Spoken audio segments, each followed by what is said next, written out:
year we're number one overall. Nothing has changed. Same cars, same old building. And Daniel, to change nothing besides people, training, and how you approach the customer to going to number one was, I think, a remarkable story.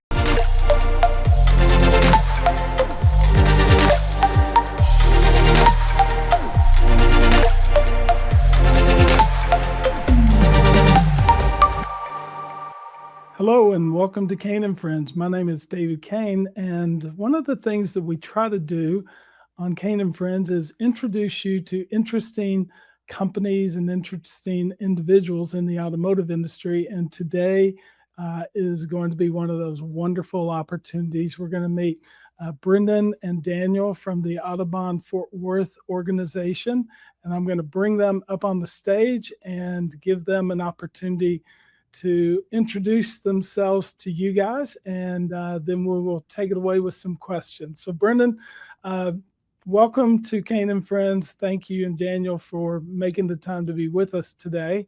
Would you do us a favor and just tell us a little bit about Autobahn, and then a little bit about you as an individual, and then we'll let Daniel do the same.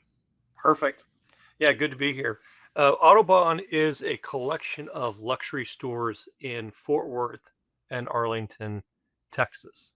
So we have Porsche and Land Rover, gave Jaguar back, bought Mini a couple years ago, Volvo, BMW, Volkswagen, and we bought 2 Cadillac stores about 6 months ago as well. So nice little cluster. And I think what will come up as we talk, all of our stores were bottom 10% of their franchises. We were truly terrible when we took over this group about 3.5 years ago. And so it's been a very interesting journey from wearing the dunce cap and getting the funny looks to where we are today, which has been a great turnaround. But my background, I was a factory guy, Mercedes S-Class guy, and launched the Nissan Xterra. But then I went retail for the last many years with the Penske's for 20 years. I think most people know me from running Longo Toyota and Lexus, obviously Longo Toyota being the biggest dealership in the world. And ran the Penske Motor Group for a number of years. Or I was also a spokesperson for Roadster when they were coming up before CDK bought them. So many people have seen my video from all of those different welcome stuff. But that's the background. But now we're here in Fort Worth, and this is kind of my retirement run to do all the things we've wanted to do for 30 years and make a great, we're building a brand new campus as well, 75 acres for all of our stores. But Daniel's very much part of that. We welcomed him into the team a couple years ago, and he's done some remarkable things in that time. And with that, Daniel? Yeah, Daniel Syvrud, and here at Autobahn Land Rover in Fort Worth, it's been a lot of fun. So I've been here just 3 years now, coming on 3 years. Been in the automotive space for 26 years, but just got my first chance with Brendan here as a general manager 3 years ago, which was 23 years in the business, primarily focused on the variable side of things, and it's been fun. It's been a journey in the last 3 years, a lot of success we've been seeing, but it hasn't stopped, and it's going to continue to grow. That's amazing. Good for you guys. There is something that caught my attention when I was scanning your website, and I love the vision where it says, "We believe that our greatest impact isn't what we sell, it's how we make people feel every step of the way." Yeah. Some of those people, just like you were giving flowers to Daniel just then, are your own people. Let's talk about that strategy and how you make that vision come to life on a daily basis. Let me start, Daniel. I'll give my version, you give your version. But because this is something I'm very passionate about. Early in my career, I used to focus so much on KPIs and metrics, and when I was a young, hard driving, sometimes a bit of a jerk GSM. And then I started realizing, it's the old norm from Cheers. When people are happy, good things happen. Forget the metrics. If you just focus on creating a fun environment, right? You walk in a restaurant, you can feel right away if it's good or bad. You walk in a dealership, you feel right away if it's good or bad. We do a lot of like interview training and thought around the kind of people we want to hire. But the one thing that always throws people off at first, I ask the managers is like, do you want to have a beer with that person? Oh, Right? yeah. And if the answer is no, don't hire them. And the second one is, what is their next job? If you can't hire someone and say, there's their job now and here's their next job, don't hire them. And so it's like those two things, I think, change how you hire people. And we call all of our new entry level people future all stars. So you I love change your thought process, and those things are what I think drive the culture of people being happy, which helps that customer experience. Wow, that's great. Daniel, your thoughts on that? So picking up from what Brendan's saying, I'd add a little one other element is after the hiring process when they're working in day to day, my thought process, my communication with the team, my want to out of them is have fun. The big thing is to have fun, be fun. And it's not just having fun and being fun doesn't mean telling jokes, doesn't mean, whoopee cushions. It means have a smile on your face, be easy for your clients, be easy for your other members, but have fun, be that person that smiles, be that person who highlights that room when they walk in. And if you can do that, it allows the dynamics of everybody around you to just increase their positivity.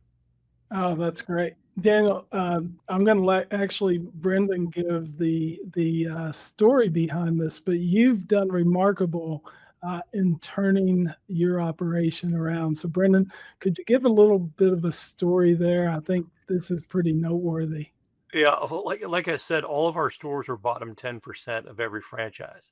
So when I first got here, every OEM was mad at us. Every local rep called me names. It was some hard days. I got my teeth kicked in by the customers every time I was in the community every night.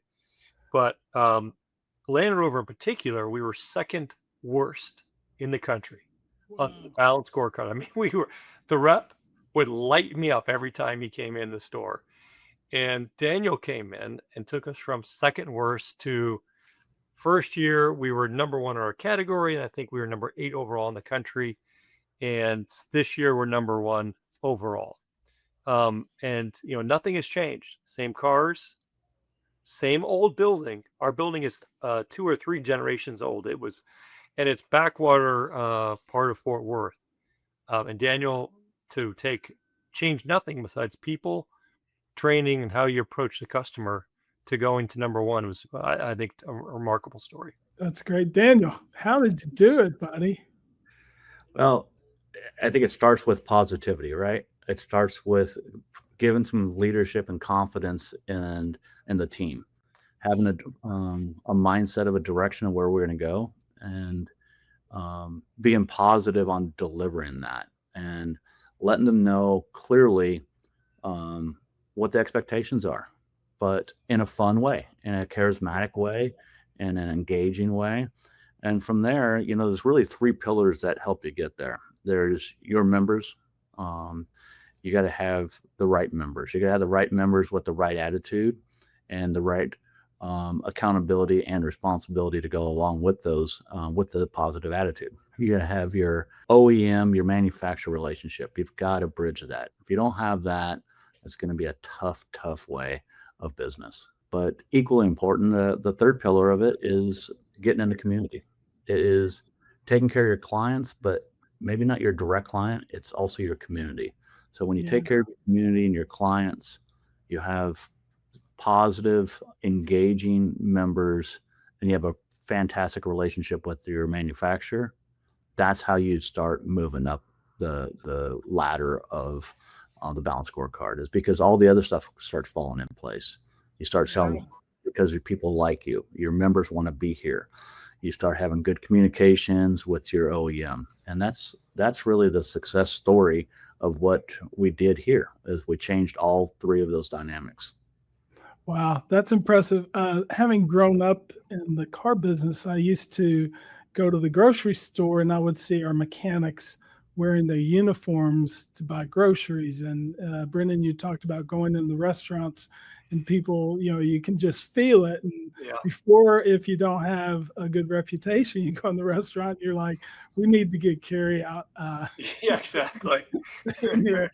So let's dive in just a little bit deeper, Brendan, because the interesting part is when you start to go into a community and it hasn't had the best reputation, you can hang up the sign that says under new management, but your team members have to be able to. And I liked how Daniel was talking about, the first pillar is the members.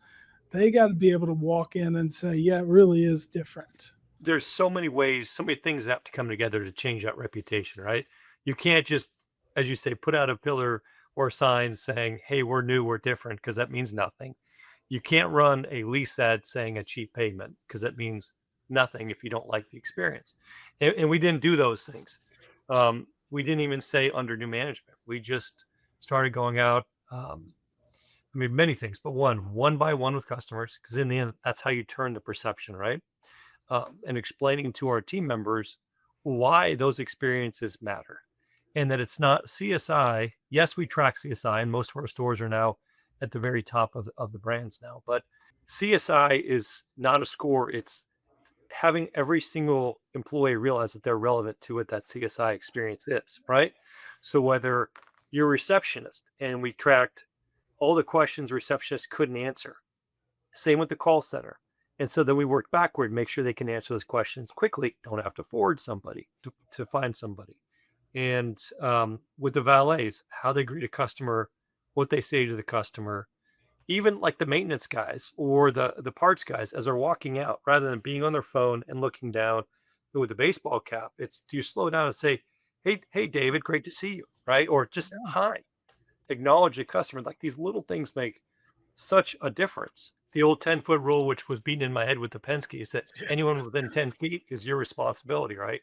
To say hello to. But all those things really start making a difference. And we have overweighted on community engagement, doing track days, pop-up dinners, of course, all the charity stuff, but not just writing checks, where we actually show up at the charities and do things, right? We go to the tables, we go to the events, we pack the lunches, whatever.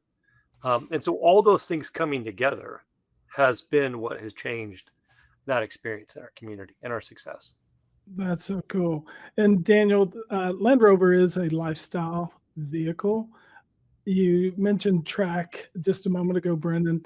Daniel, talk a little bit about how you bring the community in to acclimate them to the performance variables of a Land Rover. And not just that I'm going to run around with my Labrador and go on picnics and stuff, but you got a heck of a off-road story there. Yeah, as much as our vehicles are off-road capable vehicles, that's not the main purpose for what our clients are buying these cars for. They just are not out there doing what these cars are capable of. But what we did do just a couple months ago was we hosted a Range Rover house here in Fort Worth. What it was a 3-day experiential with activations at a local celebrity chef here at his home with some grilling techniques, just custom cowboy hat fittings, but a display of vehicles. And that brought the community together. It brought city leaders, it brought business owners, it brought clients over 3 different days of immersed celebration of the brand, of themselves, but also with the community and what Fort Worth all really represents. And so that was a total different aspect that got just glowing reviews on it. And it was a different way to connect with our clients without actually being in the car and off-roading. Wow. We try and do those different things. We still want to do driving events. We still want to go off-road and do those. But what are our clients really like? They like hospitality, they like luxury, they like foods, and they like to get together with each other. And so we brought that all in one. I took barbecues and custom cowboy hats are it's in the gentleman rancher bucket, There you go. There you go. I took my son, I had a Jeep Wrangler and took him to Camp Jeep. And he goes, let's go off road. I said, no, I'm taking, I love this thing. I'm not going to take it off road. We'll ride with these guys. So, Brendan, your team members come to work obviously with the goal of earning a nice income. And one of the things that I always like to ask is, what are the key performance indicators? You mentioned earlier when we were doing the warm up that you lived by key performance indicators and you became more attuned to the personal side of the business, but everybody keeps score, and I'd love to just learn a little bit about what you and Daniel strive for. I think we'll have very different answers. Because yes, when I was young, I drove KPIs hard. I was a bit of I was definitely a grinder, not always the nicest guy to work with, but it drove results. But you learn when you're dumb and young and full of testosterone. But I've shifted hard to focusing more on how the employees feel versus the pure KPIs. Now we track everything, Sure. but without that people feeling good, I think it's hard to raise the KPIs beyond just kind of an average level. And so there's a couple of things that I always focus on, whether if we're buying a store or turning around a store. The first is just you walk through a store and you can tell right away what the mood of that place is. If Yes. employees' heads are down and they're not engaging at all, like frozen down, you know that something is off in the store that you got to dig into. You don't need a KPI to tell you that things are off, right? And if the KPIs are showing okay, but yet everyone's still like that, you still know something's wrong. There's more upside opportunity. And the way I try to drive it home with young managers or GMs is I just shut the door to their office and have them look through the window and tell me how their employees are feeling. I love that. Right. And so just read their body language. That's all you need to know. So to me, it's less about KPIs. It's about how the team feels. If they're having fun, as Daniel was talking about, and fun in a meaningful way, like let's celebrate success. Yes. Let's celebrate each other. Because when you're celebrating, you also respect yourself and you respect the guys around you. That to me is how you start winning. And then once people feel that kind of infectious energy, then you can bring in the KPIs and say, hey guys, this is great. Yeah. But by the way, here's an opportunity. But if you start showing them opportunity when they're down, it's just like a beating. Yeah. There's no question. It doesn't inspire. It drives people down. Daniel, you're being watched when you come to GM meetings now. He's sitting in the window watching your all's body language as you walk in. 100%. And when it comes to KPIs, they're very important. But I believe you need to do a blend of multiple KPIs to get more of a story. And followed in with what Brendan talks about, the engagement of your members and your team and what that vibe is out there. Because a stat is not going to tell the whole story. Yeah. You can have fantastic stats, but never win a World Series, right? Yeah. You can have fantastic stats, but never get the MVP. And on the flip side, you can have great stats that get you everything. So you got to get that chemistry, that vibe. You got to figure out what's the story behind the KPIs is what I like to look at. I like to look at what are the second and third layer behind it. What's the trend? What's it looking like? And then work it from there to find out, are you actually on track, even though your KPIs aren't showing it? Or are you off track, even if your KPIs are showing that you're on track? So there's looking at it. There's no question. Let's talk about a real world example for a second. Longa Toyota, customers everywhere. It was like a zoo every day. Our closing ratio was 80%.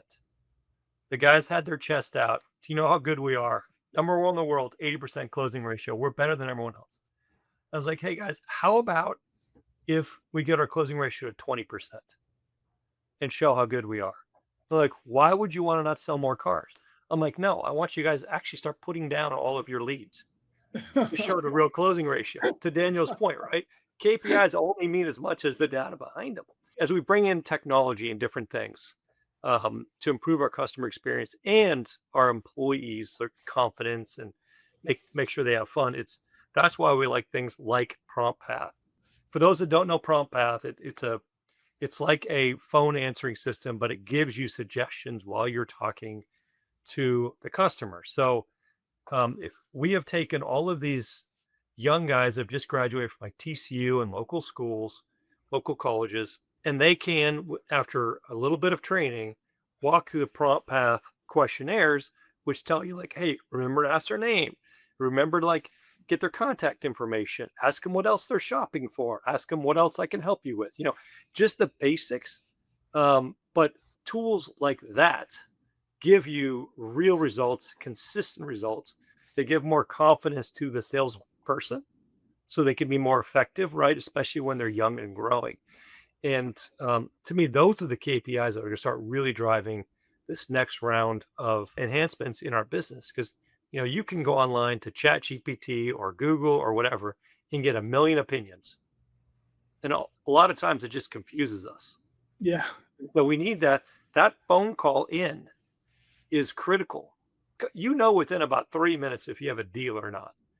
If you're Yeah. like run over the phone and you're breathless, like, how can I help you? Right. And like, hey, is this customer asking if a car's available?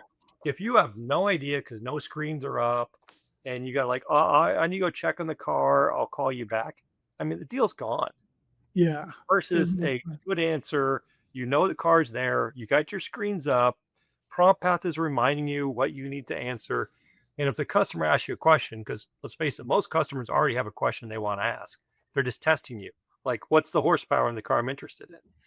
But is there any way every salesperson can remember every horsepower of every car every year and all the competition? Of course not. But Prompt Path will give you the answers. So you sound smart.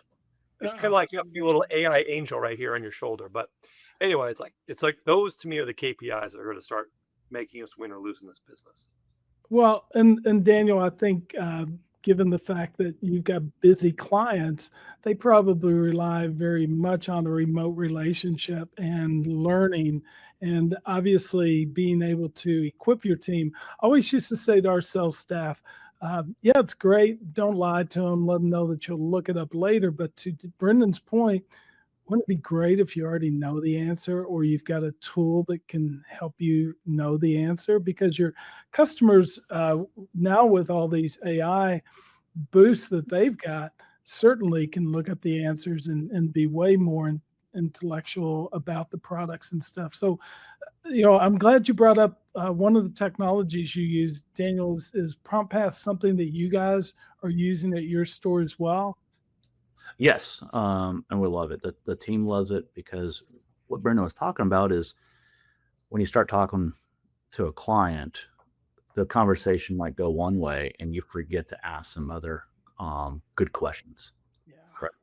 You forget a part of the sales process that's over the phone, because when you're in person, you can mirror your client, you can adapt, you can get back on track a lot easier than when you're on the phone. When you're on the phone, your conversation can go one way and you might forget some of these key things that you need to find out, some basic stuff from the clients that we just overlook because we get down the phone call too long. Yeah. But also when somebody calls in and they're looking for a particular vehicle, somebody's excited, they found the vehicle on the the website, and they call in and they're looking for this Tahoe, this 24 Tahoe with 19,000 miles, and the salesperson's like, it sold last night. And the clients go, Come on, you've never had that happen. oh, all the time. But now we also have one with 24,000 miles that the salesperson forgot about, that Prompt Path is telling us it's in the inventory. Let them know about this car. Or how about this other one? We have this 23 with 36,000 miles. We've got two cars that are an option. And now this salesperson can re-engage with this client. They can give some options for something instead of letting that phone call just get dismissed. And that's another powerful spot of taking your inventory instead of having to think about it. Prompt Path thinks for you. And when that happens, it makes it an engaging conversation on the phone with your client. Yeah, this reminds me, Brendan, a little bit. Obviously, Prompt Path is kind of new in the industry, and you guys are probably Yep. not proclaiming it in your local market and saying, "Oh my God, everybody needs to sign up for this." But at the same time, I worked with a dealer in Dallas, and he goes, "I don't care if you tell my competitors, um, we're going to actually do what you're teaching us." As opposed to others, and you have to have the right culture for technologies to really be a boost. Yep. Let's talk about what you guys have had to do, because initially when you roll in something like a Prompt Path, you got to have the key objectors who are sitting there going, "Nah, that's not going to work." Mm-hmm. How did you overcome that and earn their trust?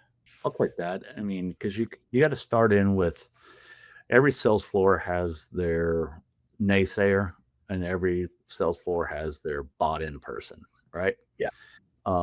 But the ones that don't have the option with it is your managers first, right? I mean, they have an option, but I mean, they in theory don't, because we're going to dictate to them what they're going to do.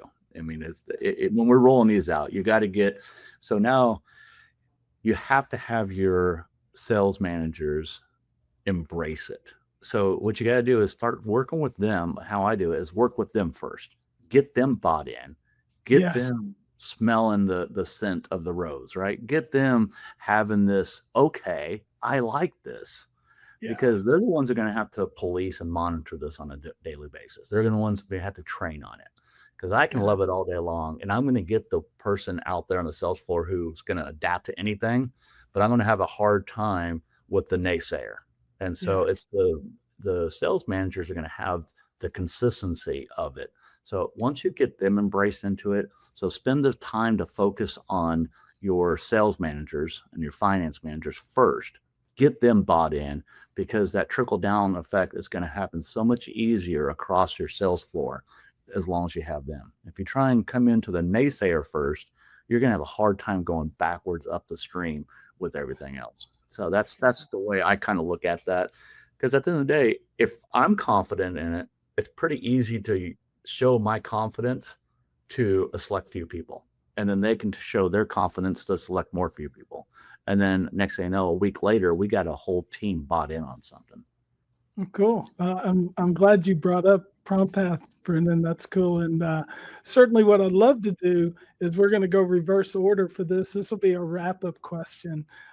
Daniel, I want you to think about the audience that might be listening to this, and some of them are young and just starting out. Some are at different points in their career.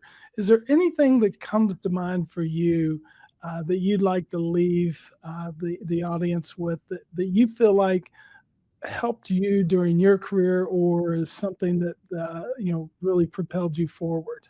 This is a hard question to answer, because you don't see that moments throughout your career. What made those Yeah. pivotal changes? Where did you, get to that next level?